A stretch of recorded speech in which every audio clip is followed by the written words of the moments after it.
Последние новости из Туркменистана.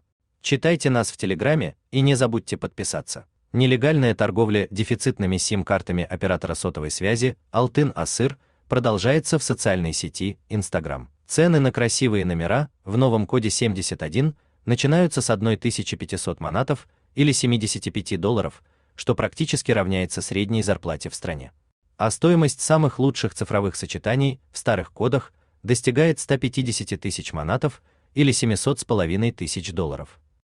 Напомним, что Алтын Асыр является единственным оператором сотовой связи в Туркменистане.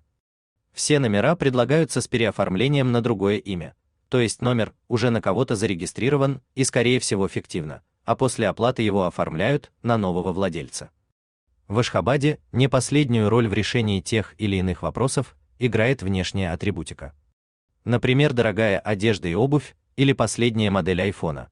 Они придают статус и меняют отношение к человеку тех, кто принимает ключевые решения, скажем, в сфере бизнеса. Считается, что красивый телефонный номер добавляет солидности и повышает шансы на успешное решение вопросов. Таким образом, покупку номеров рассматривают не как баловство, а как своего рода инвестицию.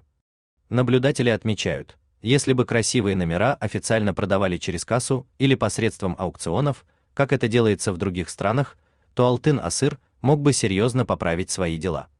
Напомним, в 2018 году Исламский банк развития выделил оператору кредит на сумму $273 миллиона.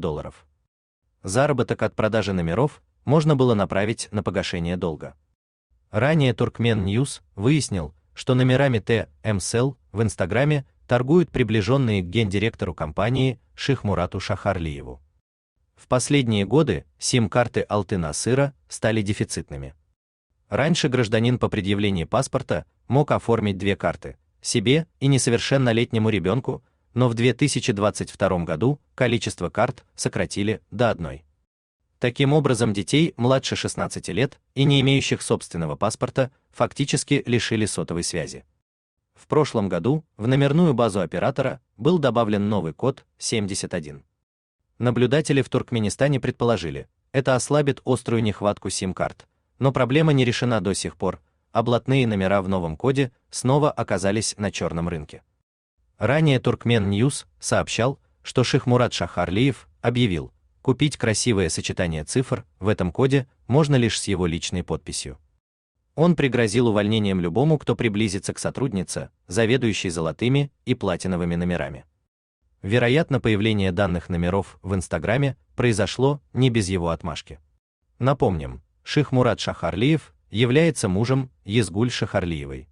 В девичестве Реджеповой она двоюродная сестра Сердара Бердымухамедова. Алтын Асыр стал монополистом на рынке сотовой связи после того, как власти вытеснили российского оператора МТС.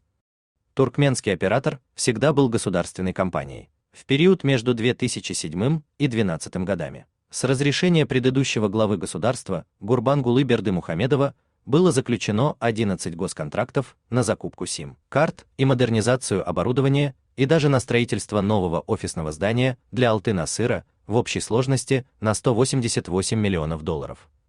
Сразу после этих затрат Бердымухамедов внезапно реорганизовал Алтын Асыр в акционерное общество закрытого типа, а руководителем, вот странное совпадение, стал муж его племянницы. Все это удалось выяснить Turkmen News совместно с Гундагаром и проектом по освещению организованной преступности и коррупции в их расследовании 2022 года.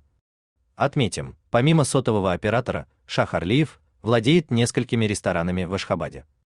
У вас имеется интересная информация, и вы готовы ею поделиться? Пишите нам в секретном чате Телеграма. Мы никогда не раскрываем свои источники и гарантируем вам полную анонимность.